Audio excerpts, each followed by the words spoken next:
Hello everyone, class 10 students.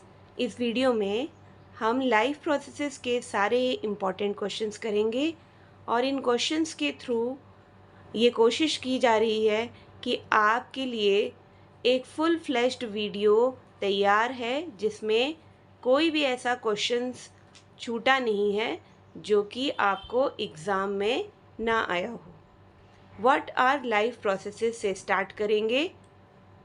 The processes which together perform the life maintenance job, ऐसे processes जो आपस में मिलकर हमारी लाइफ को सस्टेन करते हैं, मेंटेन करते हैं, उन सभी प्रोसेसेस को हम कहते हैं लाइफ प्रोसेसेस।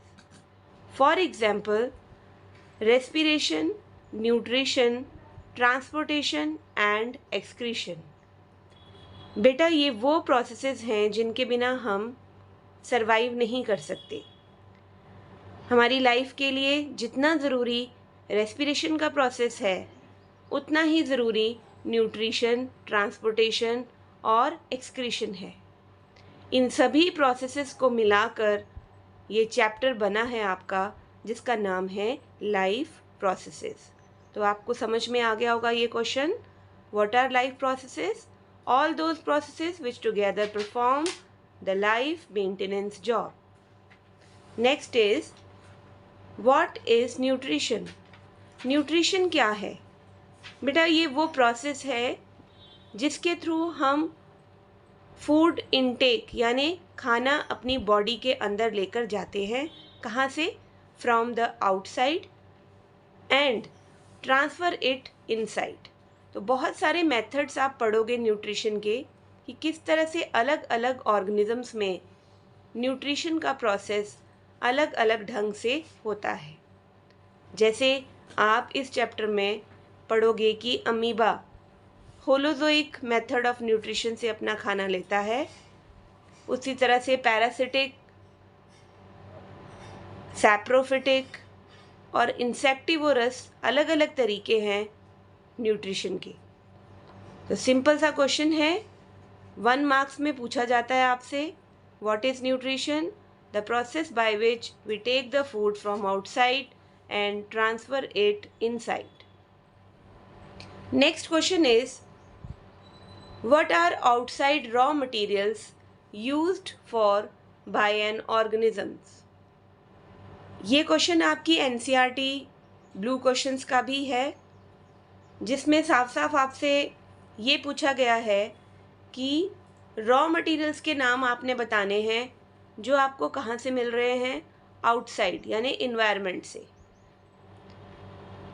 अगर हम इस क्वेश्चन को पूरी तरह से अटेम्प्ट करना चाहते हैं तो हम 2 कैटेगरीज में ऑर्गेनिज्म को डिवाइड कर लेंगे। नंबर 1 हम प्लांट्स की बात करेंगे, देन एनिमल्स की। तो अगर प्लांट्स की बात आती है तो कौन से वो रॉ मटेरियल्स हैं जो प्लांट्स आउटसाइड द एनवायरनमेंट से लेते हैं? They are sunlight, water, nutrients, carbon dioxide, क्योंकि उन्होंने जो फूड प्रिपेयर करना है फोटोसिंथेसिस के प्रोसेस के लिए उन्हें ये सारा मटेरियल चाहिए। Next animals. एनिमल्स क्या हैं? एयर, ऑक्सीजन जिसमें मेन है, फूड एंड वाटर, इन 3 चीज़ों को यूज़ करते हैं for the process of respiration. तो हमें बाहर से, ह्यूमन बींग्स भी एनिमल्स में आते हैं, हमें बाहर से क्या रॉ मटेरियल चाहिए? जो सांस हम हर घड़ी ले रहे हैं, ऑक्सीजन, जो जिससे हमें एनर्जी मिल रही है, फूड, और वाटर जो हमारी बॉडी के सारे फंक्शंस को रेगुलेट करता है, टेम्परेचर को रेगुलेट करता है। ये 3 चीज़ें जो हैं वो एनिमल्स को एज अ रॉ मटेरियल्स बाहर से चाहिए।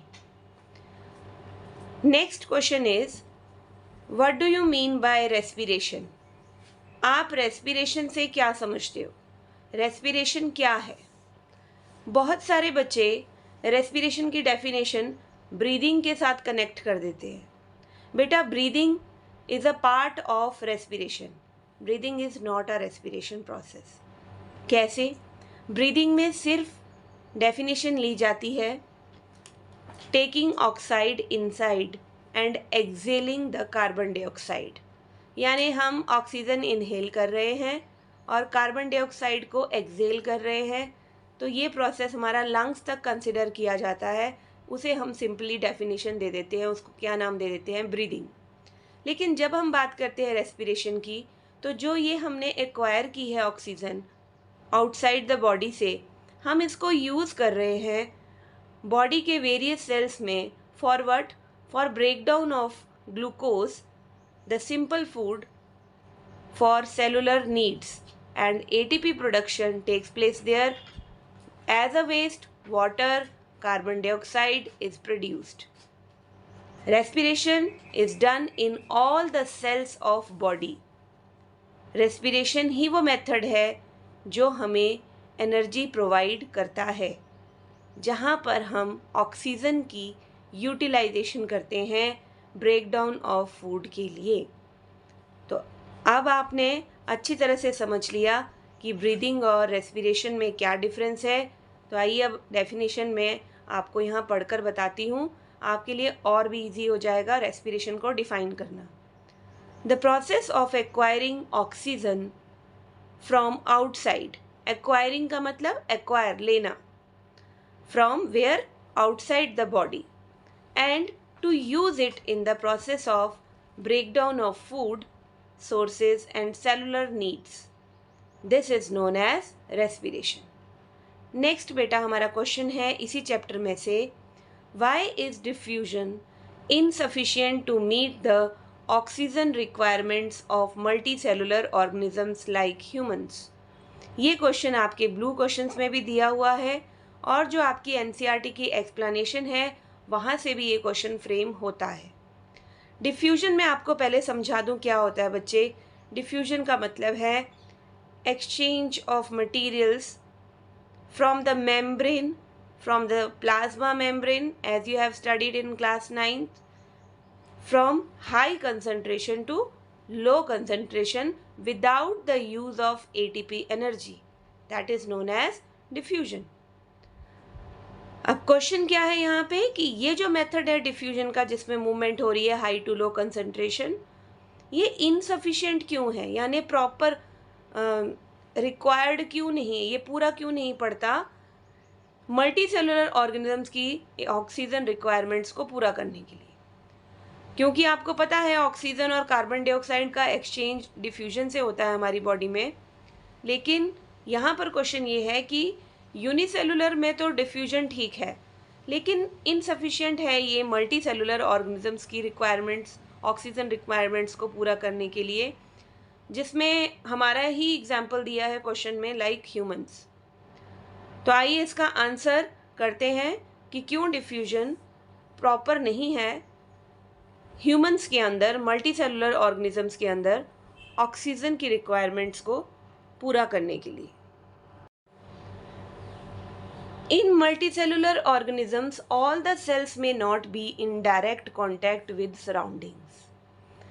अब अगर यूनिसेलुलर ऑर्गेनिज्म है अमीबा, तो देखिए इसकी जो प्लाज्मा मेम्ब्रेन है ये सराउंडिंग्स के डायरेक्ट कांटेक्ट में है। तो डायरेक्ट कांटेक्ट में होने के कारण ये सिंगल सेल आराम से बाहर जो ऑक्सीजन की कंसंट्रेशन ज़्यादा है उसको बॉडी के अंदर लेके जा रहा है और अपनी रिक्वायरमेंट को पूरा कर रहा है। लेकिन अगर मैं यहीं पर आपको एक मल्टी सेलुलर ऑर्गेनिज्म का यहाँ सेल्स बनाकर दिखाऊं, जैसे कि ह्यूमन बींग्स क्वेश्चन में पूछा हुआ है, तो डिफ्यूजन, ये जो आउटर सेल्स हैं ये तो डायरेक्ट कांटेक्ट में हैं, लेकिन what about the internal cells? Diffusion is a very slow process, पहली बात।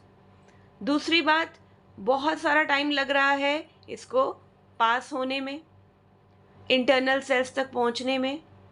तो ये पॉसिबल ही नहीं है कि हमारी बॉडी जो इतना कॉम्प्लेक्स स्ट्रक्चर है वहाँ तक हर सेल्स में ऑक्सीजन पहुँच जाए by this process of diffusion. इसीलिए इन multicellular organisms all the cells may not be in direct contact with the surrounding environment, thus simple diffusion will not meet the requirements of all the cells.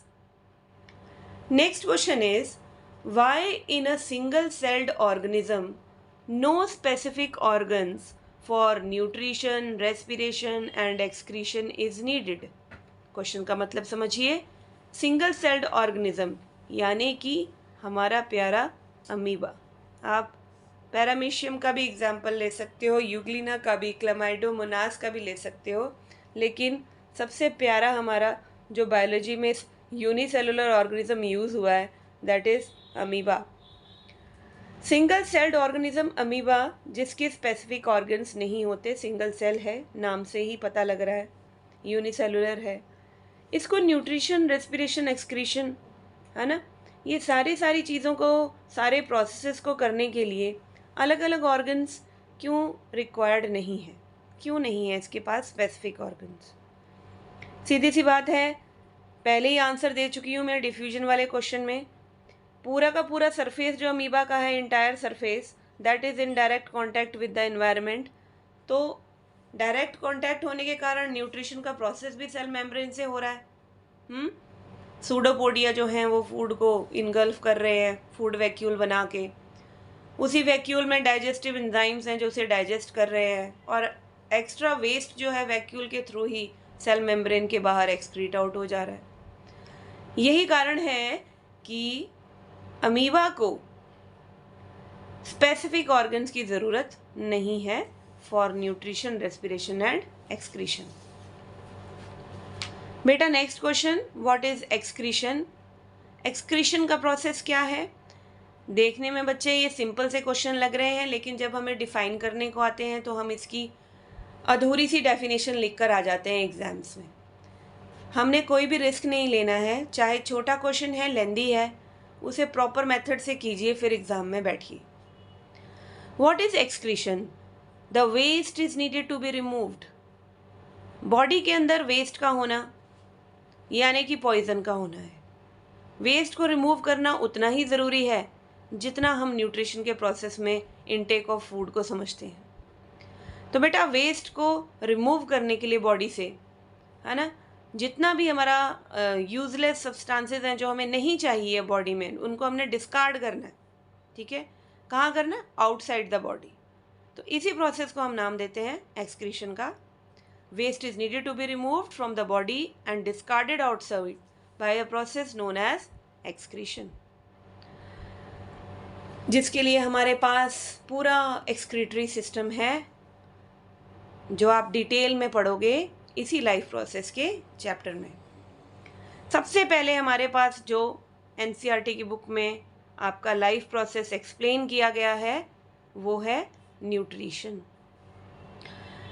Nutrition में पहला question आपका बनता है, आपकी book को अगर हम देखें तो, that is what are autotrophs. Autotrophs क्या हैं? बेटा नाम से ही पता चल रहा है, ऑटो का मतलब सेल्फ, अपने आप। ग्रीन प्लांट्स जो कि अपने आप खाना बनाते हैं by the process of photosynthesis, किसी पे डिपेंडेंट नहीं है, उन ग्रीन प्लांट्स को हम कहते हैं ऑटोट्रॉफ्स। इसमें बेटा याद रखना कुछ बैक्टीरियाज भी इंक्लूड हैं जिनके अंदर क्लोरोफिल होता है ना, ब्लू ग्रीन अलगा, ये वो हैं जो फोटोसिंथेसिस का प्रोसेस कर सकते हैं। तो यहाँ डेफिनेशन जो इसका आंसर प्रॉपर बनेगा व्हाट आर ऑटोट्रॉफ्स, उसमें आप ग्रीन प्लांट्स के साथ सम बैक्टीरियाज का नाम भी मेंशन करोगे। Next question, what are heterotrophs? क्या हैं हीट्रोट्रॉफ्स? जैसे बेटा ऑटो का मतलब था सेल्फ, अपने आप, यहाँ हीट्रो का मतलब है दूसरों पर डिपेंड होना। ठीक है, तो आपकी डेफिनेशन यहीं से क्लियर हो जाती है कि organisms which are dependent on plants for their food. ठीक है, दूसरों के ऊपर जो डिपेंड हो रहे हैं ऑर्गेनिजम्स, अपना खाना खुद नहीं बना सकते, जैसे सारे एनिमल्स, फंगस, है ना, एनिमल्स में आने वाले हम लोग, human beings, we all are heterotrophs. Next autotrophic nutrition पे बेटा फिलअप है, ये आप इसको फिलअप की फॉर्म में याद रख लीजिए, आपको एमसीक्यू की फॉर्म में भी आ सकता है, ये रीजनिंग असर्शन के रूप में भी आ सकता है। नो फिलअप है इन प्लांट्स कार्बोहाइड्रेट्स। प्लांट्स की बात कर रहे हैं, जो एनर्जी है कार्बोहाइड्रेट्स की वो किस फॉर्म में स्टोर है? स्टार्च में, and in animals energy stored in the form of glycogen. तो ये आपने एक सिंपल सी बात है, एनर्जी की स्टोरेज बताई गई है प्लांट्स और एनिमल्स में, प्लांट्स में स्टार्च के रूप में और एनिमल्स में as glycogen. Next question, write down equation for photosynthesis, very important question, and the steps और events occur during this process. ये क्वेश्चन आपको 3 मार्क्स में पूछा जाता है। 3 स्टेप्स हैं इसके, साथ में इक्वेशन है। इस क्वेश्चन को आप किए बिना एग्ज़ाम्स में जा रहे हो तो बेटा इस क्वेश्चन के आने के चांसेस मोर देन 80% है। बार बार ये बोर्ड एग्ज़ाम्स में रिपीट हुआ है और इन इवेंट्स के ऊपर भी एक क्वेश्चन बनता है, वो भी हम इस क्वेश्चन के बाद में करेंगे। तो क्वेश्चन क्या है आपका, आपको इक्वेशन लिखनी है फोटोसिंथेसिस की और इवेंट स्टेप्स बताने हैं जो इस प्रोसेस में होते हैं। 6 मॉलिक्यूल्स हैं कार्बन डाइऑक्साइड के, रिएक्ट कर रहे हैं 12 वाटर मॉलिक्यूल से। क्लोरोफिल लीव्स में, ये प्रोसेस लीव्स में हो रहा है, ठीक है, कैक्टस है अगर तो स्टेम में हो रहा है, ये आप अच्छे से जानते हैं। और क्लोरोफिल पिगमेंट प्रेजेंट है जिसका काम है सनलाइट को ट्रैप करना। सनलाइट की जो लाइट एनर्जी है सन की, उस लाइट एनर्जी को केमिकल एनर्जी में चेंज करना। जो हमारे पास एज अ प्रोडक्ट आ रहा है फोटोसिंथेसिस में वो है ग्लूकोज का मॉलिक्यूल, जिसको हम बोलते हैं कार्बोहाइड्रेट, प्लस 6 मॉलिक्यूल्स हमें मिल रहे हैं यहाँ पे ऑक्सीजन के। यही कारण है कि हम कहते हैं कि प्लांट्स हमें ऑक्सीजन देते हैं, तो वो फोटोसिंथेसिस के प्रोसेस का ही प्रोडक्ट है ऑक्सीजन। साथ में वाटर मॉलिक्यूल्स मिल रहे हैं हमें 6। तो ये इक्वेशन आप बार बार लिखिए, प्रैक्टिस कीजिए और आपको ये इक्वेशन आनी चाहिए फोटोसिंथेसिस की। नेक्स्ट हम डिस्कस करते हैं इवेंट्स प्रोसेस के। पहला इवेंट है, सबसे पहले होता क्या है इस प्रोसेस में, एब्जॉर्ब की जाती है light energy by chlorophyll. Number 2, यही लाइट एनर्जी केमिकल एनर्जी में कन्वर्ट होती है। एब्जॉर्प्शन का काम किसका है बेटा, ये क्वेश्चन आपको एमसीक्यू में पूछा जाता है। क्लोरोफिल, क्लोरोफिल ग्रीन कलर का पिगमेंट है जो क्लोरोप्लास्ट में पाया जाता है। इसका काम है simply to absorb light energy. Next step में बेटा conversion of light energy to chemical energy and splitting of water molecule. ये लाइट एनर्जी केमिकल एनर्जी में कन्वर्ट होती है और सबसे पहले किसको स्प्लिट करती है, वाटर मॉलिक्यूल को। यानी कि हमारा जो वाटर मॉलिक्यूल H2O है ये स्प्लिट हो जाता है हाइड्रोजन में और ऑक्सीजन में।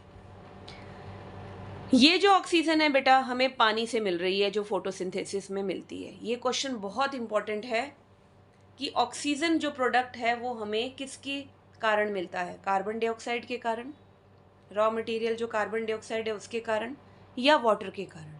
तब आपको समझ में आ गया होगा सेकेंड स्टेप से कि स्प्लिटिंग ऑफ वाटर से हमें ऑक्सीजन मिलता है। ये ऑक्सीजन स्टोमेटा के थ्रू प्लांट से गेट आउट हो जाता है, बाहर निकल जाता है।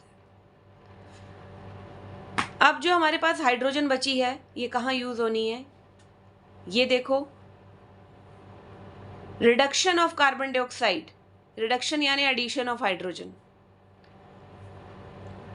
हाइड्रोजन ऐड हो जाएगी कार्बन डाइऑक्साइड में और क्या बनाएगी, कार्बोहाइड्रेट्स। तो इन तीनों स्टेप से हमें पता चल रहा है कि हमें जो प्रोडक्ट में ग्लूकोज मिल रहा है, ऑक्सीजन मिल रहा है, वाटर मिल रहा है, वो कैसे मिल रहा है। एक्स्ट्रा वाटर जो है वो ट्रांसपिरेशन के थ्रू बाहर चला जाएगा, या बॉडी उसको, सेल्स उसको अपने जो काम है उसमें यूज कर लेंगे। आइए फोटोसिंथेसिस से रिलेटेड एक और क्वेश्चन करें जो एग्जाम्स में पूछा जाता है बच्चे। Is it necessary that steps of photosynthesis takes place one after the other immediately. क्या ये ज़रूरी है कि फोटोसिंथेसिस के ये सारे स्टेप्स एक के बाद एक के बाद एक जल्दी जल्दी हों? No, answer is no. ये जो स्टेप्स हैं ये ज़रूरी नहीं है कि इमीडिएटली एक दूसरे के बाद हों। इसका एग्जाम्पल बेस्ट है डेजर्ट प्लांट्स, जहाँ बेटा आप देखोगे कि कार्बन डाइऑक्साइड जो है वो रात को ली जाती है। क्यों? रीज़न मालूम है आपको? डे टाइम पे बहुत ज़्यादा टेम्परेचर होता है, तो स्टोमेटास हमेशा always they remain closed due to high temperature. Guard cells, उनके जो पोर है स्टोमेटा के, वो ओपन होते ही नहीं है दिन के टाइम पे। एंड रात को जब कार्बन डाइऑक्साइड लेते हैं डेजर्ट प्लांट्स, तो एक इंटरमीडिएट सा बना देते हैं, क्योंकि हम उन्हें दिन का इंतज़ार करना पड़ता है। लाइट एनर्जी तो क्लोरोफिल दिन में ही एब्जॉर्ब करेगा। तो इससे क्या पता चल रहा है कि स्टेप्स जो हैं फोटोसिंथेसिस के, they are not taking one after other, okay, immediately. तो एक गैप बन रहा है डेजर्ट प्लांट्स में दिन और रात का। Name the site of photosynthesis. Photosynthesis की साइट का नाम बताओ बेटा। क्लोरोप्लास्ट में होती है फोटोसिंथेसिस, 9th से पढ़ते आ रहे हो, जहां पर क्लोरोफिल प्रेजेंट है। तो name the site of photosynthesis, chloroplast. Next question बहुत सिंपल सा क्वेश्चन है, 2 मार्क्स में पूछा गया है एग्जाम्स में आपको। Draw open and close stomatal pore. आपको एक स्टोमेटल पोर ड्रॉ करना है बेटा, दोनों तरीकों का, one is open and other is closed one. तो आइए देखते हैं। ये देखो, ये आपके प्यारे गार्ड सेल्स जो स्टोमेटा का पोर ओपन और क्लोज करते हैं। ये गार्ड सेल्स आपके जब वाटर एब्जॉर्ब करते हैं ना, दे इंक्रीज इन साइज। जब ये साइज में इंक्रीज हो जाते हैं, तो एक यहाँ देखिए बीच में इनकी शेप इस तरह से बढ़ती है कि बीच में ये जो स्टोमेटल पोर है ये ओपन हो जाता है ना। तो ये तो है आपका ओपन स्टोमेटल पोर। अब आ जाइए यहाँ पे, जब गार्ड सेल्स के अंदर पानी नहीं है, कम है, तो ये अपनी ओरिजिनल शेप में वापस आ जाते हैं, है ना। वापस ये अपनी ओरिजिनल शेप में आ गए, और जो हमारा स्टोमेटल पोर है वो क्लोज हो जाता है, बंद हो जाता है। तो इस तरह से ये हमारा क्लोज स्टोमेटल पोर का डायग्राम है। Now next is exchange of gases takes place in the leaves through stomata, in the stems through। अब देखो यहाँ पर मैंने फिलअप आपको बना दिया है। एक्सचेंज ऑफ गैसेस कहाँ से लीव्स में होती हैं? थ्रू स्टोमेटा से बेटा। अगर हम गैसेस की बात करें, वो एक्सचेंज हो रही हैं लीव्स के अंदर, तो जो पार्ट कौन सा इन्वॉल्व है उसमें? स्टोमेटा। और अगर हम स्टेम्स की बात कर रहे हैं, गैसियस एक्सचेंज स्टेम्स में कैसा होता है? That is through lenticels. Roots में थ्रू रूट हेयर्स। ये तीनों ही चीज़ें आपकी एनसीईआरटी की बुक में मेंशन्ड है, जो आपको अपने माइंड में रखनी है। Next question, opening and closing of the pour is a function of guard cells. जो आपके स्टोमेटल पोर ओपन हो रहे हैं, क्लोज हो रहे हैं, जैसे डायग्राम में मैंने आपको बताया, वो सिंपली किसके फंक्शन है? गार्ड सेल्स के। गार्ड सेल अगर ओपन है, फुल ऑफ वाटर है, तो वाटर रेगुलेट करता है गार्ड सेल्स को। कौन रेगुलेट करता है? वाटर। गार्ड सेल्स की फंक्शनिंग को रेगुलेट करने वाला कौन है? वाटर है। अगर वाटर प्रेजेंट है गार्ड सेल्स में, तो उसका साइज इंक्रीज होगा और अंदर से जो स्टोमेटल पोर है वो ओपन होगा। और अगर पानी नहीं है गार्ड सेल्स में, तो वो अपनी वापस उसी शेप में रहेंगे due to lack of water, और स्टोमेटल पोर जो है वो क्लोज हो जाए। अब ये आपका एनसीईआरटी बुक में क्वेश्चन है, जो आप वहाँ से तैयार करेंगे, इसलिए मैंने यहाँ होमवर्क लिख दिया है। Design an experiment to demonstrate that sunlight is essential for photosynthesis. वहाँ पर आपको लीव्स का एक बहुत ही अच्छा एक्सपेरिमेंट दिया हुआ है, जिसको आपने डिज़ाइन करना है। देखिए, मैं आपको थोड़ी सी हिंट दे रही हूँ। 2 पॉट्स लिए हैं हमने, उसमें प्लांट है, एक को हमने सनलाइट में रखा है प्लांट को फॉर 2-3 डेज, और एक को हम रखेंगे डार्क रूम में जहाँ पे सनलाइट नहीं पहुँच रही। जब हम स्टार्च का टेस्ट करेंगे दोनों ही प्लांट्स की लीव्स को लेकर, तो हमें वहाँ पर स्टार्च का जो ब्लू आयोडीन सॉल्यूशन के साथ जब हम ट्रीट करेंगे, तो जो सनलाइट में हमने रखा था प्लांट वो हमें स्टार्च का टेस्ट देगा, यानी formation of carbohydrate by the process of photosynthesis उसमें हुई है। और जब हम डार्क प्लांट पॉट का लेंगे लीव्स, तो वो हमें ब्लू ब्लैक कलर नहीं देगी आयोडीन के साथ, यानी ये शो करेगी कि इसमें स्टार्च प्रेजेंट नहीं है। तो बहुत ही अच्छा एक्सपेरिमेंट है जो आपको खुद आप बना के ये प्रूव कर सकते हो कि how sunlight is essential for photosynthesis, right. बहुत ही इंपॉर्टेंट क्वेश्चन बेटा यहाँ पर, हीटरोट्रॉफिक न्यूट्रिशन। हीटरोट्रॉफिक न्यूट्रिशन आपकी एनसीईआरटी की बुक में दिया हुआ है, मैंने उसको थोड़ा सा एलैबोरेट करने की कोशिश की है, थोड़े एग्जाम्पल्स बीच में मैंने डाले हैं, ध्यान से सुनेंगे। आप इस तरह से फ्लो चार्ट बना ले तो आपके लिए याद करना बहुत ईजी हो जाएगा बेटा। मैंने इसे इंपॉर्टेंट इसलिए लिखा है क्योंकि इसमें से बहुत सारे क्वेश्चन छोटे छोटे 2 मार्क्स के 1 मार्क्स के आपके बोर्ड एग्जाम्स में बार बार पूछे गए हैं। हीटरोट्रॉफिक न्यूट्रिशन की डेफिनेशन मैंने पहले आपको दे दी थी, जिसमें जो ऑर्गेनिजम्स हैं दूसरे ऑर्गेनिजम्स पे डिपेंड हैं अपने फूड के लिए। यहाँ पर फोटोसिंथेसिस के प्रोसेस की बात हम बिल्कुल भी नहीं करेंगे क्योंकि वो हमारा ऑटोट्रॉफिक न्यूट्रिशन के साथ ही कंप्लीट हो गया। हीटरोट्रॉफिक न्यूट्रिशन में सारे एनिमल्स आते हैं, फंगस आती है। पहला यहाँ पर मैं आपको बताऊंगी, सबसे पहला फर्स्ट नंबर पे हीटरोट्रॉफिक न्यूट्रिशन में सैप्रोफिटिक न्यूट्रिशन। देखिए मैंने यहाँ पे सीरियल नंबर डाला हुआ है, सैप्रोफिटिक न्यूट्रिशन। सैप्रोफिटिक, जैसे सैप्रोफिटिक का नाम क्या है, डेड डिकेइंग मटेरियल पे जो न्यूट्रिशन डिपेंड करता है ना बच्चे, किस पे, डेड डिकेइंग मटेरियल पे, उसे हम कहते हैं सैप्रोफिटिक न्यूट्रिशन। जैसे ये हमारा न्यूट्रिशन किस में आता है, फंगस, जो फंगस है हमारे, है ना, different fungi, bread moulds, yeast, mushrooms, है ना, ये फंगस की अंडर आते हैं ऑर्गेनिजम्स। तो बेटा ये कौन सा न्यूट्रिशन एक्वायर करते हैं, सैप्रोफिटिक न्यूट्रिशन। होता क्या है, बॉडी के बाहर ब्रेक डाउन होती है। अब ये क्वेश्चन आपको अगर अलग से आ जाएगा व्हाट इज सैप्रोफिटिक न्यूट्रिशन, तो आप लिख सकते हो ना कि फंगस एग्जाम्पल है उसकी, ब्रेड मोल्ड, यीस्ट, मशरूम के केस में होता है। नंबर 2, डाइजेशन जो होती है वो बॉडी के बाहर ही होती है, very important. Break down of food before takes place outside the body. जैसे ब्रेड है, ब्रेड मोल्ड के बॉडी के बाहर ही ब्रेक डाउन छोटे छोटे पार्टिकल्स में हो जाएगी, और जो उसका सैप, जो उसका लिक्विड फॉर्म होगी वो सोक करेगा मोल्ड, यानी बॉडी के अंदर नहीं उसने ब्रेक डाउन करनी ब्रेड की, ये ब्रेक डाउन फूड की बाहर ही होगी, ठीक है। नेक्स्ट जो सेकेंड टाइप का है बच्चे, that is holozoic nutrition.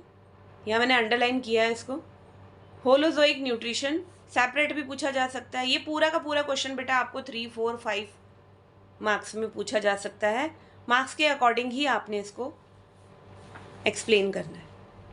Holozoic nutrition में ह्यूमन बींग्स और अमीबा का बेस्ट एग्जाम्पल है। फ़र्क इतना है सैप्रोफिटिक न्यूट्रिशन से कि जो डाइजेशन हो रही है ना वो हमारी बॉडी के अंदर हो रही है, the break down of food takes place inside the body, इसीलिए इसका नाम है होलोजोइक, ठीक है। हम खाना खाते हैं, बॉडी के अंदर लेके जाते हैं, और डाइजेशन भी उसकी बॉडी के अंदर ही होती है। और जितने भी एनिमल्स हैं, काऊ, गोट, जिनकी बॉडी के अंदर डाइजेशन हो रही है, वो इसी कैटेगरी में आएंगे, होलोजोइक न्यूट्रिशन में। Next number 3, parasitic nutrition. नाम ही इसका है पैरासिटिक, यानी दूसरे के ऊपर डिपेंड है। पैरा यानी फॉर अदर्स, लेकिन एक चीज़ याद रखनी है आपको, पैरासिटिक और इंसेक्टिवोरस में एक बहुत बड़ा फर्क है।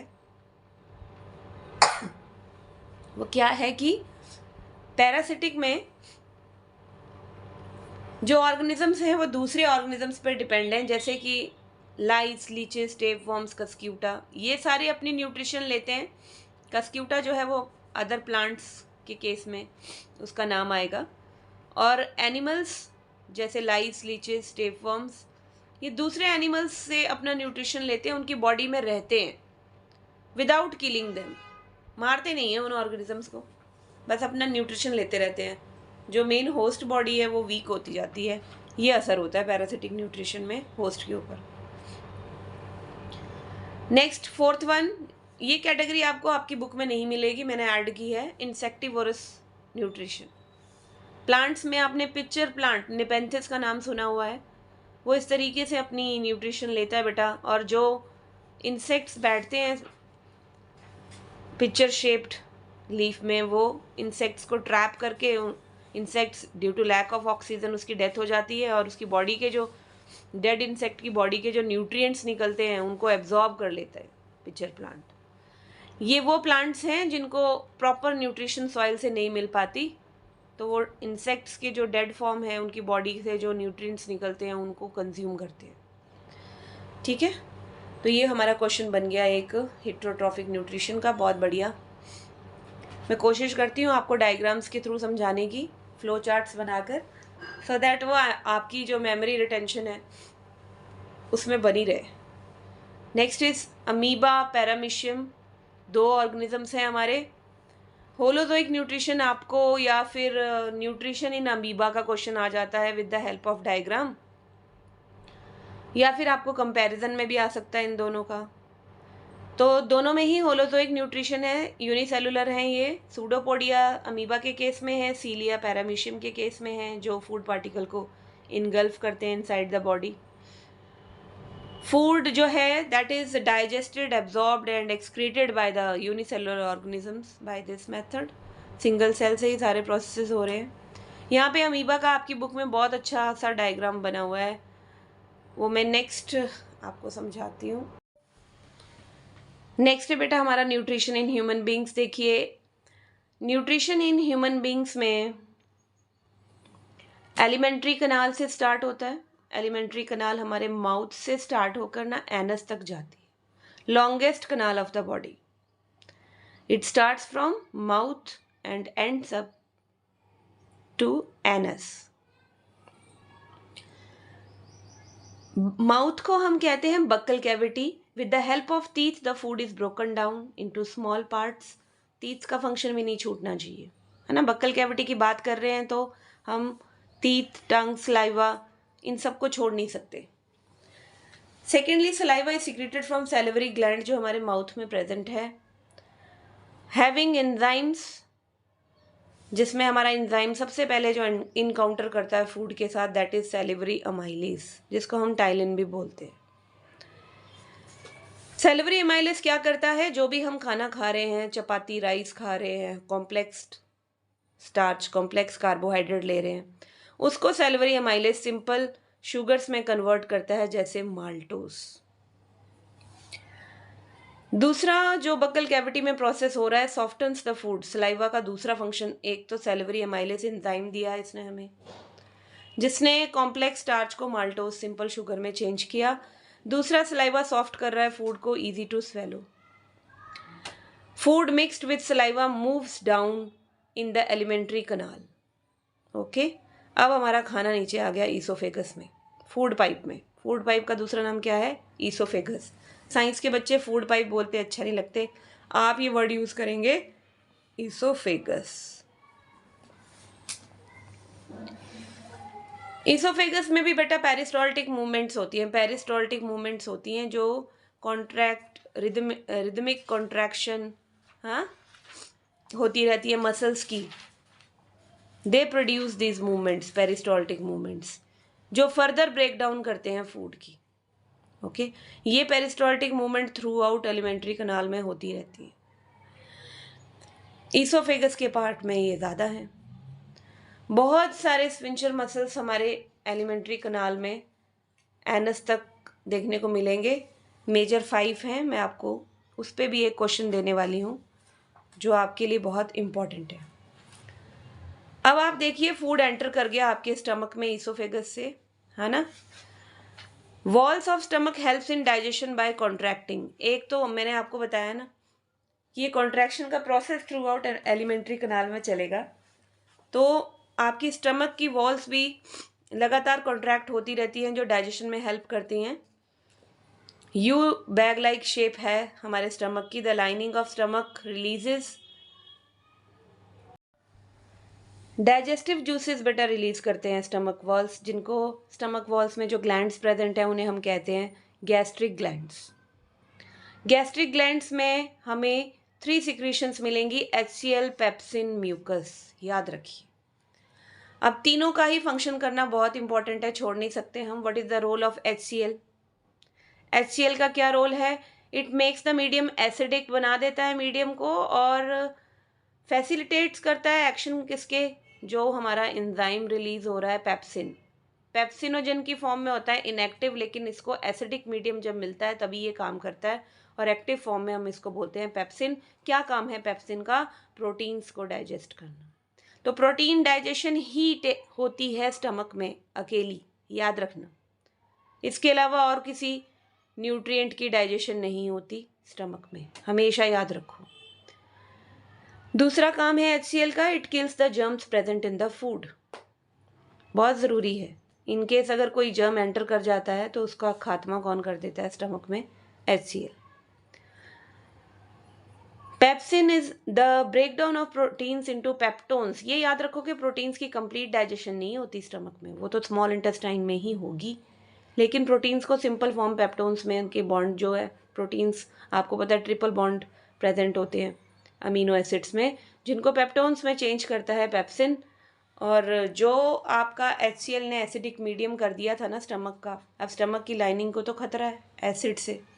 उस खतरे को नेचर ने, देखो भगवान जी ने उस खतरे का बंदोबस्त भी किया है। जो म्यूकस रिलीज हो रहा है उसका फंक्शन क्या है? इट प्रिवेंट्स और protects the inner lining of the stomach from the action of this acid under normal conditions. Under normal conditions यानी कि अगर कोई प्रॉब्लम नहीं है तो ये वाला जो म्यूकस है ये एसिड को, ठीक है, स्टमक की लाइनिंग को खराब नहीं होने देगा एसिड से। Next, exit of food from stomach to small intestine कैसे होता है? पाइलोरिक स्फिंक्टर मसल से। वेरी इंपॉर्टेंट, नाम तो आपकी NCERT की बुक में नहीं दिया है, मैंने ऐड करवा दिया है। रेयरली पूछा जाता है लेकिन आपकी GK के लिए बहुत इंपॉर्टेंट है। स्फिंक्टर मसल कौन सी प्रेजेंट होती है? जहां से एग्जिट होता है खाना, स्टमक से निकलकर स्मॉल इंटेस्टाइन में एंटर होता है, that is pyloric sphincter muscle. अब हमारा खाना पहुंच गया जी स्मॉल इंटेस्टाइन में। Very important part of our alimentary canal, that is small intestine, the longest part of alimentary canal, जो कॉइल्ड फॉर्म में है हमारी बॉडी में। स्मॉल इंटेस्टाइन में कंप्लीट डाइजेशन होती है, ये भी मैं यहाँ मेंशन कर देती हूँ। कंप्लीट डाइजेशन कहाँ होती है बेटा? स्मॉल इंटेस्टाइन में। इंटेस्टाइनल जूसेस भी हैं हमारे पास यहाँ पे, जो एक्ट करते हैं कार्बोहाइड्रेट, प्रोटीन, फैट्स पे। पैनक्रियाटिक जूसेस भी स्मॉल इंटेस्टाइन में एंटर करते हैं, और पैनक्रियाटिक जो पैनक्रियाज हमारा ग्लैंड है, ये पैनक्रियाटिक जूसेस जो सिक्रीट करता है उसमें pancreatic amylase, lipase, trypsin, 3 type के एंजाइम्स होते हैं, और तीनों टाइप की डाइजेशन होती है इसमें, कार्बोहाइड्रेट, फैट्स और प्रोटीन्स की। पैनक्रियाटिक अमाइलेस जो है, पैनक्रियाटिक जूसेस से जो एंजाइम मिलता है वो कार्बोहाइड्रेट डाइजेस्ट करता है। लिपेस जो है वो डाइजेस्ट करेगा आपके फैट्स को, और ट्रिप्सिन डाइजेस्ट करेगा प्रोटीन्स को। अब ये जो ट्रिप्सिन है ना, इसके ऊपर भी क्वेश्चन बहुत बार एग्जाम्स में पूछा जाता है कि पेप्सिन और ट्रिप्सिन में भाई डिफरेंस बताइए। तो पेप्सिन जो है वो हमेशा एसिडिक मीडियम में काम करेगा, और ट्रिप्सिन हमेशा अल्कलाइन मीडियम में काम करेगा। पेप्सिन को रिलीज करने वाला गैस्ट्रिक ग्लैंड है, और ट्रिप्सिन को रिलीज करने वाला पैनक्रियास है। आइए देखते हैं इसके बाद स्मॉल इंटेस्टाइन में और क्या एंटर कर रहा है। लीवर से बाइल जूस जो बन रहा है, वो जो कि गॉल ब्लैडर में स्टोर है, वो बाइल जूस भी स्मॉल इंटेस्टाइन में जो फैट्स हैं उनको इमल्सीफाई करेगा, ब्रेक डाउन करेगा। जो लार्ज ग्लोब्यूल्स हैं उनको स्मॉल ग्लोब्यूल्स में चेंज करेगा। इसको हम कहते हैं इमल्सिफिकेशन ऑफ फैट्स। हमारे लिए फैट्स को डाइजेस्ट करना ईजी हो जाता है जब बाइल जूस से इमल्सिफिकेशन हो जाती है फैट्स की, जब वो लार्ज ग्लोब्यूल्स को फैट्स के स्मॉल ग्लोब्यूल्स में चेंज कर देता है। तो ये वाला प्रोसेस भी कहाँ हो रहा है बच्चे? स्मॉल इंटेस्टाइन में। ये क्वेश्चन मैं आपको एक्स्ट्रा दे रही हूँ। How many sphincters are present in food canal? 5 sphincters. Oesophageal sphincter जो एंट्री करता है हमारा बोलस, पार्शियल डाइजेस्टेड फूड को बोलस बोलते हैं, इनटू ईसोफेगस में। हाँ, मुंह से कहाँ गया? ईसोफेगस में। किसके थ्रू? ईसोफेजियल स्फिंक्टर के थ्रू। दूसरा कार्डियक स्फिंक्टर, ये प्रेजेंट है हमारे ईसोफेगस के लास्ट में, जहाँ फूड एंटर करता है। किससे मिलता है? स्टमक से। थर्ड वन पाइलोरिक स्फिंक्टर, जो पहले बताया मैंने, स्टमक से स्मॉल इंटेस्टाइन में जब फूड एंटर करता है। एनल स्फिंक्टर, ये लोकेट है हमारे एनस में और पार्शियली कंट्रोल करता है release of waste out of the body. Fifth one is ileocecal valve, located at the junction of small intestine and the large intestine पे। अब है हमारे पास longest part of alimentary canal, small intestine, जो मैंने आपको समझा दी। उसके बाद नेक्स्ट क्वेश्चन जो हमारा बहुत इंपॉर्टेंट है, ब्लू क्वेश्चंस में भी आता है, why herbivores have longer small intestine than carnivores. Herbivores यानी प्लांट ईटिंग एनिमल, उनको सेलुलोज को डाइजेस्ट करना पड़ता है। सेलुलोज को डाइजेस्ट करने के लिए ज़्यादा टाइम लगता है, इसीलिए सेलुलोज को डाइजेस्ट करने के लिए उनकी जो स्मॉल इंटेस्टाइन है वो लेंदी होती है as compared to carnivores. Now MCQ क्या बनता है आपका? साइट ऑफ कंप्लीट डाइजेशन बताइए, फटाफट बताइए। स्मॉल इंटेस्टाइन, स्मॉल इंटेस्टाइन में कॉम्प्लेक्स था आपका कार्बोहाइड्रेट, फैट्स, प्रोटीन्स, जो सिंपल फॉर्म में चेंज हो चुके हैं। कार्बोहाइड्रेट की सिंपलेस्ट फॉर्म ग्लूकोज मिल चुकी है हमें, फैट्स की simplest form fatty acids glycerol मिल चुके हैं हमें, प्रोटीन्स की सिंपलेस्ट फॉर्म अमीनो एसिड्स मिल चुकी है हमें। अब इस डाइजेस्टेड फूड को बहुत ज़रूरी है बॉडी में एसिमुलेट करना, एब्जॉर्ब करना, ताकि हम इसको एनर्जी में कन्वर्ट कर सकें। तो आइए नेक्स्ट क्वेश्चन हमारा क्या बनता है? What is the role of villi present in the small intestine? Villi का क्या फंक्शन है जो हमारी स्मॉल इंटेस्टाइन में प्रेजेंट है?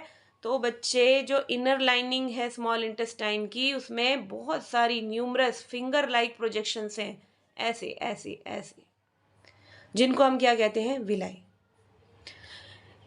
ऐसे ऐसे होने का क्या कारण है? Increase the surface area, increase the surface area. ये फिंगर लाइक प्रोजेक्शंस क्यों हैं, इसके भी ऊपर क्वेश्चन आता है। Because to increase the surface area for what? Absorption. Absorption का ये रूल है, जितना ज़्यादा सरफेस एरिया होगा उतनी अच्छी एब्जॉर्प्शन होगी। Now secondly, they are richly supplied with blood vessels, blood vessels के साथ कनेक्टेड हैं ये सारी विलाइज, जो ज़्यादा ऑक्सीजन प्रोवाइड कर रही हैं, which take the absorbed food to reach each and every cell of the body. Now undigested food जो रह गए बेचारे, उसके साथ क्या होगा? हाँ, ये आपकी बुक में लिखा नहीं है, लेकिन मैंने ऐड किया है यहाँ पे। अनडाइजेस्टेड फूड आपका जाएगा लार्ज इंटेस्टाइन में।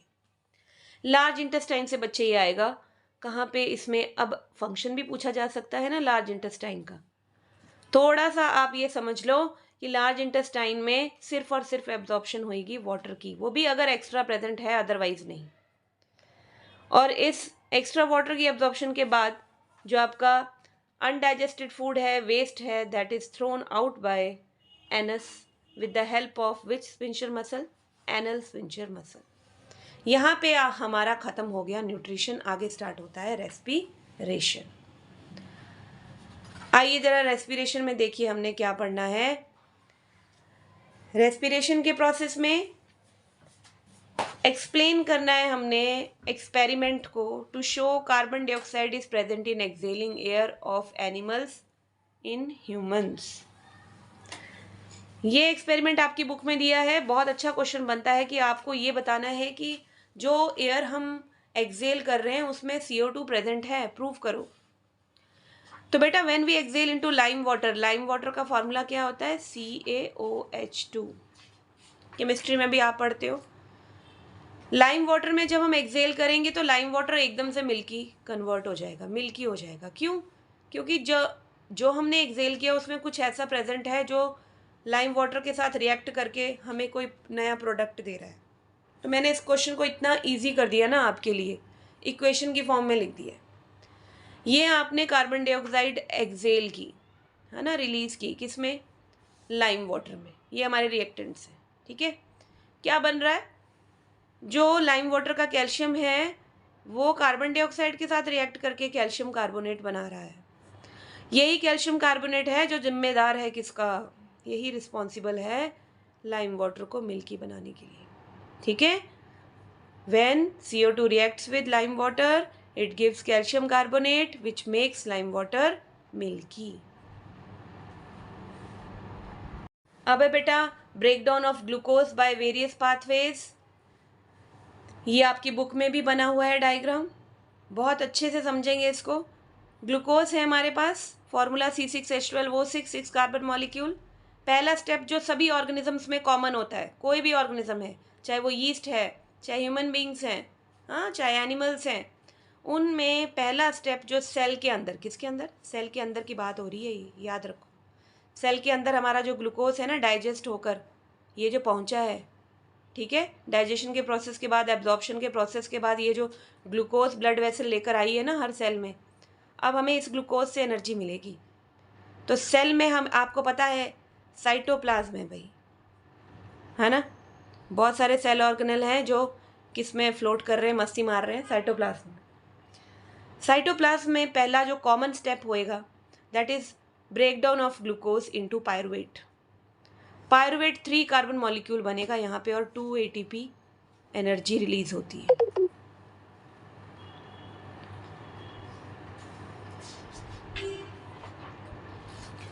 ये वाला जो पायरुवेट है ना बच्चे, ये पायरुवेट फिर अगर हम अलग अलग केसेस पढ़ रहे हैं एनिमल्स के, और पहले हम इंसानों का केस पढ़ लें, नीचे आ जाओ पहले। ये पायरुवेट अगर हम लोग हैं, ह्यूमन बींग्स हैं, एनिमल्स हैं, है ना, तो उनकी बॉडी में अगर माइटोकॉन्ड्रिया सेल ऑर्गेनल के अंदर in the presence of oxygen pyruvate breakdown होता है, किसमें क्या देता है हमें, carbon dioxide, water as a waste and energy 38 ATP।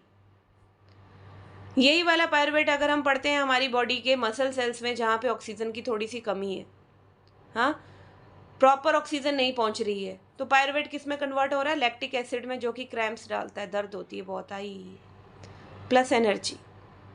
और यहाँ पर कितनी एनर्जी मिल रही है हमको, 2 ATP, बहुत कम। तो क्रैम्प्स वाला क्वेश्चन भी बड़ा फेवरेट है एग्जामिनर का, वो भी डालता है, क्योंकि हमें क्रैम्प्स जो पढ़ते हैं उसका रीज़न बताइए। तो रीज़न यही है, लैक्टिक एसिड की फॉर्मेशन होती है in the insufficient supply of oxygen in muscle cells. फिर अगर हम यीस्ट बेचारी का केस पढ़े तो यहाँ तो इसे ज़रूरत ही नहीं ऑक्सीजन की। इस प्रोसेस को फर्मेंटेशन कहते हैं। बिना ऑक्सीजन की प्रेजेंस में पायरुवेट कन्वर्ट होता है इथेनल में, कार्बन डाइऑक्साइड और एनर्जी में, जिसमें 2 ATP एनर्जी मिलती है।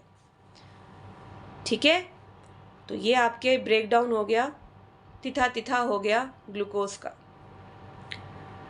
नेक्स्ट आ जाइए, respiration in the absence of oxygen, lack of oxygen, इसको हम कैटेगराइज करेंगे एनारोबिक रेस्पिरेशन में। क्या बोलते हैं, अगर रेस्पिरेशन होता है ऑक्सीजन के बिना या ऑक्सीजन की शॉर्टेज में, इसको हम बोलते हैं एनारोबिक रेस्पिरेशन। और अगर यही आपका रेस्पिरेशन जो है इन द प्रेजेंस ऑफ ऑक्सीजन हो माइटोकॉन्ड्रिया में, जैसे इसको हम बोलेंगे एरोबिक रेस्पिरेशन। ज़्यादा एनर्जी हमें कहाँ मिलती है, एरोबिक रेस्पिरेशन में 38 ATP। Name the energy currency of cell, ATP। बेटा ATP का फुल फॉर्म हमेशा याद रखो, adenosine triphosphate. ATP is the energy currency of the cell. और इसकी फॉर्मेशन कैसे हुई है, हमारे सेल्स में फॉस्फेट आइंस जो हैं वो हैंग करते हैं। ADP यानी एडिनोसाइन डाइफॉस्फेट, इन फॉस्फेट्स जो मॉलिक्यूल्स सस्पेंडेड फॉर्म में हैं, इनके साथ कंबाइन होकर हमें एनर्जी देते हैं ATP की फॉर्म में। तो 1 ATP जब ब्रेक होता है ना बच्चे, तो कितनी एनर्जी हमें मिलती है, जब हम 1 ATP को यूज़ करते हैं तो हमें एनर्जी कितनी मिलती है, याद रखने वाली बात है 30.5 किलोजूल पर mole. Okay, next question, write down the uses of ATP। ATP are used in contraction of muscles, protein synthesis and conduction of nervous impulses. ठीक है, तो ATP का यूज़ भी मैंने आपको बता दिया। Plants exchange gases through stomata. Next question is what it is not, why it is not advisable to sleep under trees at night. रात को पेड़ों के नीचे क्यों नहीं सोना चाहिए? At night when there is no photosynthesis, क्योंकि आपको मालूम है, एक और मैं चीज़ यहाँ पे ऐड करूँगी कि रेस्पिरेशन जो है ना बेटा, वो दिन रात होता है प्लांट्स में, दिन में भी रात को भी, ठीक है, रात को भी और डे टाइम में भी। लेकिन फोटोसिंथेसिस का प्रोसेस आपको पता है सनलाइट के बिना नहीं हो सकता, तो ये दिन में होता है फोटोसिंथेसिस। तो रात के समय जब फोटोसिंथेसिस नहीं हो रहा यानी ऑक्सीजन नहीं बन रही, तो मेन एलिमिनेशन जो रेस्पिरेशन के प्रोसेस की जो प्रोडक्ट है रेस्पिरेशन का, कार्बन डाइऑक्साइड, वही रिलीज हो रहा है। हमें कार्बन डाइऑक्साइड तो नहीं चाहिए ना, है ना। इसीलिए it is not advisable to sleep under the trees at night because there is no photosynthesis occurring at night, only carbon dioxide is eliminated by the process of respiration. Clear? Now, why there is no carbon dioxide release during the day in plants? अगर respiration हो रहा है तो दिन में carbon dioxide release क्यों नहीं होती? बहुत ही इंपॉर्टेंट क्वेश्चन, बड़ी बारीकी से ये क्वेश्चन आपका उठाया गया है एनसीईआरटी से कि दिन में कार्बन डाइऑक्साइड क्यों नहीं रिलीज होती जब रेस्पिरेशन दोनों टाइम हो रहा है। तो बच्चे बहुत सिंपल सी बात है, दिमाग में रखिए, because during day carbon dioxide is used in the process of photosynthesis. जो फोटोसिंथेसिस का प्रोसेस है ना आपका दिन के टाइम पे, तो कार्बन डाइऑक्साइड जो रेस्पिरेशन भी रिलीज कर रहा है ना एज अ वेस्ट, उसको भी वो फोटोसिंथेसिस में बाहर से तो ले रहे हैं, अंदर से भी यूज कर रहे हैं। ठीक है, very simple. Now next question is why rate of breathing in aquatic organism is much faster than that seen in terrestrial organism? Question का मीनिंग समझिए बेटा कि जो रेट ऑफ ब्रीदिंग है, सांस लेने की जो गति है, वो एक्वेटिक ऑर्गेनिजम्स में ज़्यादा फास्ट क्यों है? यानी पानी में रहने वाले ऑर्गेनिजम्स जैसे फिश है ना, ये इनका जो सांस लेने की गति है, रेट है, वो ज़्यादा तेज क्यों है as compared to terrestrial organisms? Terrestrial यानी लैंड ऑर्गेनिजम्स, हमसे। बात को समझो, टेरिस्ट्रियल एनिमल्स यानी हम लोग ह्यूमन बींग्स की बात करें, अपनी बात करें, तो हम लोग ऑक्सीजन ब्रीथ करते हैं, एटमॉस्फेयर से लेते हैं डायरेक्ट ऑक्सीजन, है ना। और जो वाटर एनिमल्स हैं वो ऑक्सीजन लेते हैं पानी से। पानी का फॉर्मूला क्या है? H2O, डिजॉल्व फॉर्म में है ऑक्सीजन, इसलिए the amount of dissolved oxygen is fairly low. Dissolved oxygen की अमाउंट का लो है as compared to amount of oxygen in the air. ज़्यादा अमाउंट ना होने के कारण उनको बार बार जल्दी जल्दी ब्रीथ करना पड़ता है as compared to terrestrial organisms. Now next is human respiratory system. Human respiratory system हमारा स्टार्ट होता है नेजल पैसेज से, जहाँ से एयर एंटर करती है। नेजल पैसेज से होती हुई एयर जाती है बेटा फेरिंग्स में, ठीक है। नेजल पैसेज में फाइन हेयर्स हैं, म्यूकस है जो फिल्टर करती है एयर को। फेरिंग्स कॉमन पार्ट है नेजल और माउथ कैविटी का।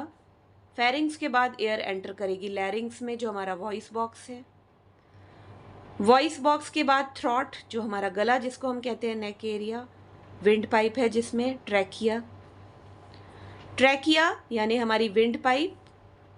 ट्रैकिया से होती हुई एयर आती है हमारी ब्रोंकाई में। ब्रोंकाई बहुत सारे आगे ब्रांचेस में सेपरेट है, ब्रोंकियोल्स बोलते हैं जिसको। और ब्रोंकियोल्स की एंडिंग्स को, बैलून लाइक शेप्ड एंडिंग्स को, ब्रोंकियोल्स की एक्सटेंशन को हम कहते हैं एल्वियोलीज।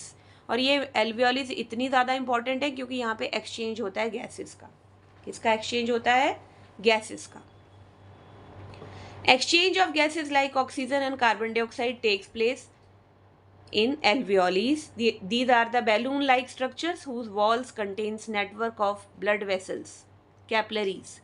By the process of diffusion, high to low concentration oxygen in alveoles में अगर बाहर हाई कंसनट्रेशन है तो यहाँ से इधर से alveoles में जा रही है ब्रोंकियोल से।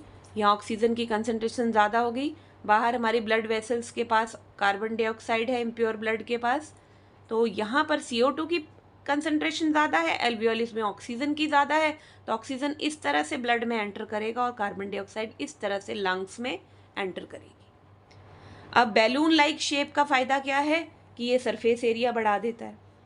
जैसे हमारी विलाई की finger like projection surface area बढ़ाती थी ना एक्सचेंज ऑफ गैसेस के लिए, बैलून लाइक स्ट्रक्चर जो है वो सरफेस एरिया को बढ़ाने के लिए, to increase surface area, right?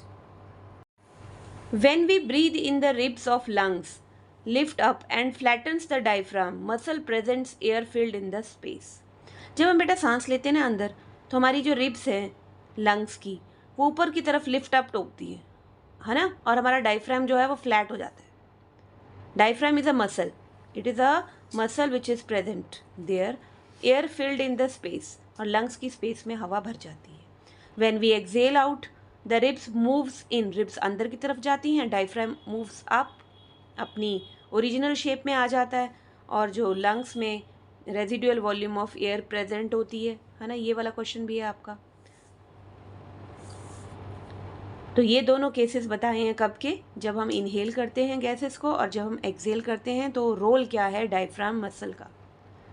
Inhaling के टाइम पर डायफ्राम आपका फ्लैट हो रहा है, और एक्सेलिंग के टाइम पर it moves up, original position पे आ रहा है, स्पेस कम कर रहा है ताकि आपकी जो एयर है वो बाहर एक्सेल आउट हो जाए।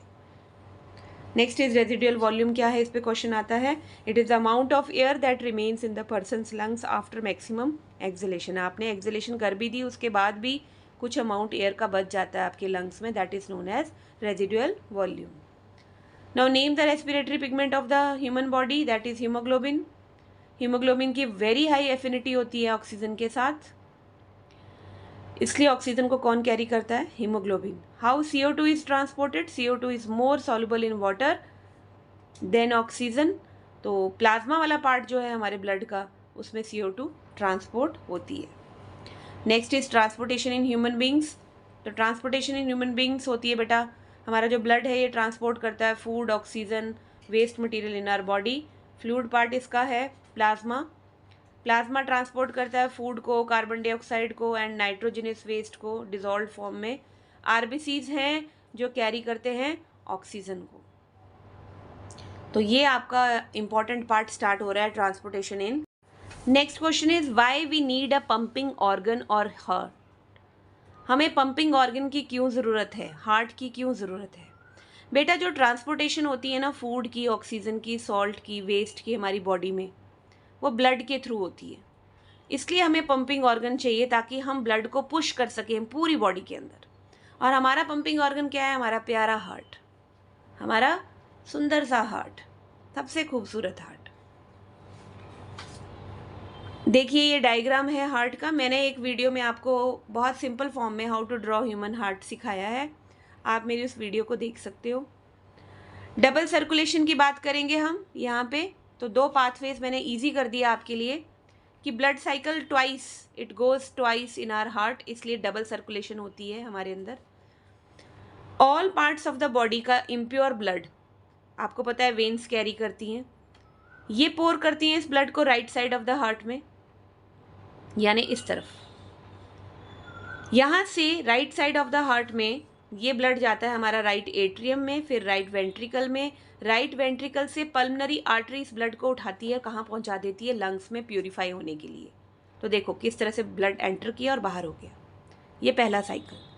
दूसरा साइकिल में लंग्स में ये प्योर ब्लड, यानी मैंने बताया था ना एल्वियोली में एक्सचेंज हो जाता है, कार्बन डाइऑक्साइड एंटर कर जाती है, ऑक्सीजन ब्लड में आ जाता है, तो प्यूरिफिकेशन हो जाती है ब्लड की। अब ये प्योर ब्लड जो है पल्मनरी वेन उठाती है और left part of the heart में लेकर आती है, लेफ्ट एट्रियम में लाती है, लेफ्ट वेंट्रिकल में, जहाँ से एओर्टा, इसको largest blood vessels of the body, aorta, ये उठाकर उसको पूरी बॉडी में पुशअप करती है, पंप करती है। तो ये हो गई हमारी डबल सर्कुलेशन, 2 बार ब्लड एंटर कर रहा है हार्ट में। अब नेक्स्ट है हमारा why human heart has different chambers. Human hearts में डिफरेंट चैम्बर्स क्यों होते हैं?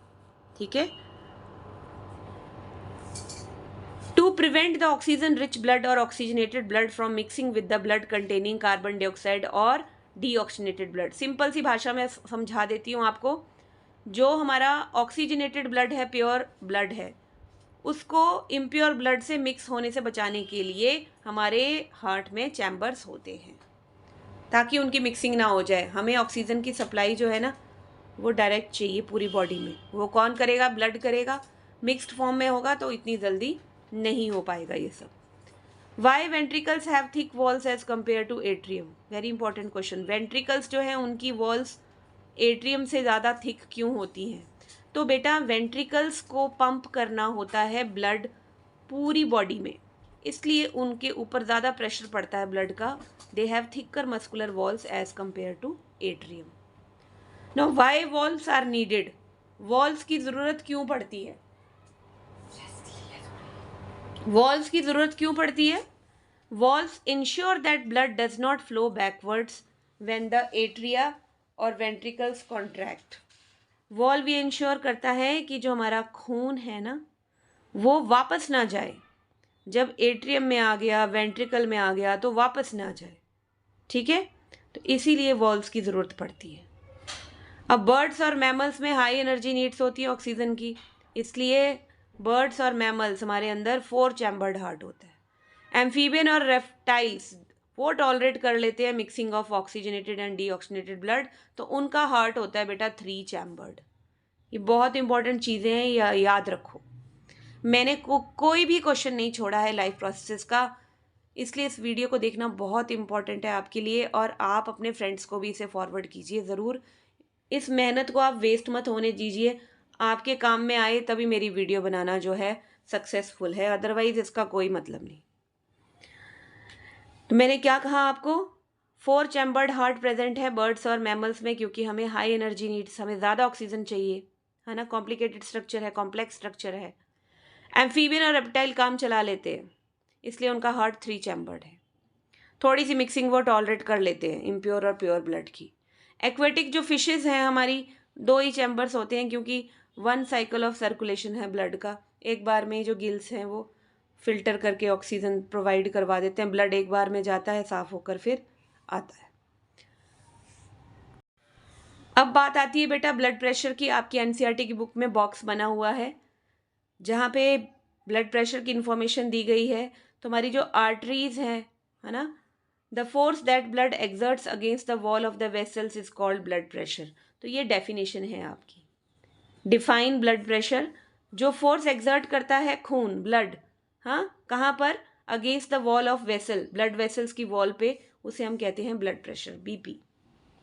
2 तरह का ब्लड प्रेशर है. सिस्टोलिक, जो वेंट्रिकुलर कॉन्ट्रैक्शन, यानी जब हमारे हार्ट के वेंट्रिकल्स कॉन्ट्रैक्ट करते हैं तो उसको हम कहते हैं सिस्टोलिक प्रेशर, और ये होता है हमारा 120 mm ऑफ Hg. और जब वेंट्रिकल्स रिलैक्स होते हैं तो इसको हम बोलते हैं डायस्टोलिक प्रेशर, जो होता है 80 mm of Hg. Blood pressure measure करते हैं हम एक इंस्ट्रूमेंट से, जिसको हम कहते हैं स्फिग्नोमैनोमीटर. याद रखेंगे, वेरी इंपॉर्टेंट. बीपी को मेजर करने वाला इंस्ट्रूमेंट कौन सा है? स्फिग्नोमैनोमीटर. आर्टरीज हमारी कॉन्स्ट्रिक्ट करती हैं, एरिया लेस होता है, प्रेशर हाई होता है, तो इस केस में हमें बीमारी होती है हाइपरटेंशन. जब हमारी बॉडी में कोलेस्ट्रॉल बढ़ जाता है, आर्टरीज की परत पे जम जाता है, उसका एरिया कम हो जाता है, और जो ब्लड है, एरिया कम होने के कारण उसका प्रेशर ज़्यादा हो जाएगा, जिसकी वजह से हमें हाइपरटेंशन, बीपी की प्रॉब्लम हो जाती है. इससे हमारी आर्टरीज रप्चर भी कर सकती हैं, फट भी सकती हैं, और इंटरनल ब्लीडिंग होने का खतरा भी हो जाता है. नेक्स्ट है हमारी जो ब्लड वेसल्स हैं, जिनको हम ट्यूब्स भी बोलते हैं, 3 तरह की: आर्टरीज, वेन्स और कैपलरीज. आर्टरीज की वेसल जो है, आर्टरीज वॉल्स हैं जो इसकी, वो थिक वेसल्स मानी जाती हैं आर्टरीज. वेन्स को थिन बोला जाता है. कैपलरीज की जो थिकनेस होती है 1 सेल थिक होती हैं capillaries, very important. High blood pressure होता है आर्टरीज में. वॉल्व्स होते हैं वेन्स के अंदर, बैक फ्लो प्रिवेंट करते हैं जो, क्योंकि यहाँ पर ब्लड प्रेशर कम होता है as compared to arteries. Chances ज़्यादा होते हैं बैक फ्लो के, इसलिए क्योंकि इनकी जो पोजीशन होती है वो बॉडी सेल्स टू हार्ट होती है, इसलिए इसमें वॉल्व्स लगे होते हैं वेन्स में, so that to prevent back flow of the blood. Capillaries branches हैं आर्टरीज और वेन्स की. आर्टरीज कैरीज करती हैं प्योर ऑक्सीजनेटेड ब्लड. एक एक्सेप्शन है, सिर्फ पल्मनरी आर्टरी ऐसी है जो इम्प्योर ब्लड कैरी करती है हार्ट टू लंग्स. ठीक है, बाकी सारी जितनी आर्टरीज हैं वो प्योर ब्लड कैरी करती हैं from heart to all parts of the body. Exception सिर्फ एक पल्मनरी आर्टरी की है जो इम्प्योर ब्लड कैरी करती है from right side of the heart to lungs, purification के लिए लेके जाती है लंग्स के पास. वेन्स इसी तरह से इम्प्योर ब्लड कैरी करती हैं पूरी बॉडी में, पूरी बॉडी से हार्ट की तरफ लेके जाती हैं. और एक एक्सेप्शन है कि सिर्फ पल्मनरी वेन ऐसी है जो लंग से प्योर ब्लड लेकर आती है हमारे लेफ्ट एट्रियम में, हार्ट में। Okay. Maintenance by platelets. Platelets का क्या काम है? टू अवॉइड इंटरनल ब्लीडिंग को अवॉइड करने के लिए, ब्लड वेसल्स में से लीकेज ना हो जाए, इसको प्रिवेंट करने के लिए एक सिस्टम हमें दिया, एक सेल हमें दिए ब्लड ने, उनको हम कहते हैं प्लेटलेट सेल्स, जो हेल्प करते हैं हमारी ब्लड क्लॉटिंग में। To plug the leakages in the natural way, अपने आप ये लीकेजेस जो है वो बंद हो जाए। Next is lymph, very important, tissue fluid भी बोलते हैं। Tissue fluid is known as lymph, क्योंकि इसका जो फॉर्मेशन है वो टिश्यूज में होती है, इसलिए इसे टिश्यू फ्लूइड बोलते हैं बच्चे। Lymph is known as tissue fluid, it forms in the tissues through the pores present in the walls of capillaries की वॉल्स में, कैपिलरीज की वॉल्स में छोटे छोटे पोर्स होते हैं, वहाँ से some amount of plasma, protein, blood cells निकल जाते हैं इंटरसेलुलर स्पेसिस में, सेल्स के, टिश्यूज के, और ये फ्लूइड बनाते हैं जिसको हम कहते हैं लिम्फ। ये कलरलेस होता है क्योंकि इसमें आरबीसीज नहीं होते। Carries digested and absorbed fat also from the small intestine. तो एक पूरा लिम्फेटिक सिस्टम बनाता है, सर्कुलेटरी सिस्टम की तरह लिम्फ हमारा। आइए देखते हैं ट्रांसपोर्टेशन इन प्लांट्स कैसे होती है, जाइलम और फ्लोएम के थ्रू। जो पानी है प्लांट्स के अंदर, मिनरल्स हैं, वो यूनिडायरेक्शनल यानी सॉइल टू प्लांट की तरफ जाते हैं with the help of xylem cells. Xylem जो हमारे परमानेंट वस्कुलर बंडल्स हैं। जो फ्लोएम वस्कुलर बंडल है प्लांट्स के अंदर, वो फूड को ट्रांसपोर्ट करता है। जहाँ फूड की फॉर्मेशन है, मान लो लीव्स में है, तो वहाँ से डिफरेंट पार्ट्स प्लांट में, इसको ट्रांसपोर्टेशन ऑफ फूड को हम ट्रांसलोकेशन भी बोलते हैं, और ये बाई डायरेक्शनल होती है to all parts in the plants. फिर रूट प्रेशर एक हमारे पास है, फ्रॉम हाई टू लो, यानी कि डिफ्यूजन के प्रोसेस से पानी एंटर करता है, मिनरल्स एंटर करते हैं प्लांट्स के अंदर रूट प्रेशर से। ट्रांसपिरेशन पुल भी आप पढ़ोगे ट्रांसपोर्टेशन इन प्लांट्स में। Evaporation of water molecules from the cells of leaf creates a suction which pulls water from the xylem cells of the roots. तो जो हमारे टॉल ट्रीज होते हैं ना, बड़े लंबे ऊंचे पेड़ होते हैं, तो वहाँ जाइलम यहीं तक रुक जाता है। इसके बाद जहाँ पर लीव्स हैं वो ट्रांसपिरेशन का प्रोसेस जिसमें होता है loss of water in the form of vapours, वो एक सक्शन क्रिएट करते हैं, और ये सक्शन वाटर को हाइट्स तक लेके जाता है। ये जो वैक्यूम क्रिएट होता है, यहाँ पे पानी ऊपर को जाता है, इसे हम कहते हैं ट्रांसपिरेशन पुल। तो ये भी ट्रांसपोर्टेशन में हमारी ट्रांसपिरेशन पुल हेल्प करता है। फ्लोएम एक्टिव ट्रांसपोर्ट का बेस्ट एग्जाम्पल है क्योंकि it uses the ATP energy. It needs energy to transfer food from leaves to all parts of the plant. Translocation किसको बोलते हैं? Transfer of food from leaves to different parts. Day time में transpiration pull ज़्यादा काम करती है conduction of water में, और नाइट टाइम में रूट प्रेशर ज़्यादा काम करता है। Transpiration is not possible at night. Last but not the least part of the chapter, that is excretion. Definition मैं आपको पहले ही दे चुकी हूँ। What do you mean by the term excretion? फिर से बता रही हूँ। It is a biological process involved in the removal of harmful metabolic waste. जो हमारी बॉडी में harmful metabolic waste हैं, यूरिया, अमोनिया जैसे अमाउंट, उनका बाहर निकल जाता है, रिमूव हो जाता है by this process, जिसको हम कहते हैं excretion. Now excretion in human beings.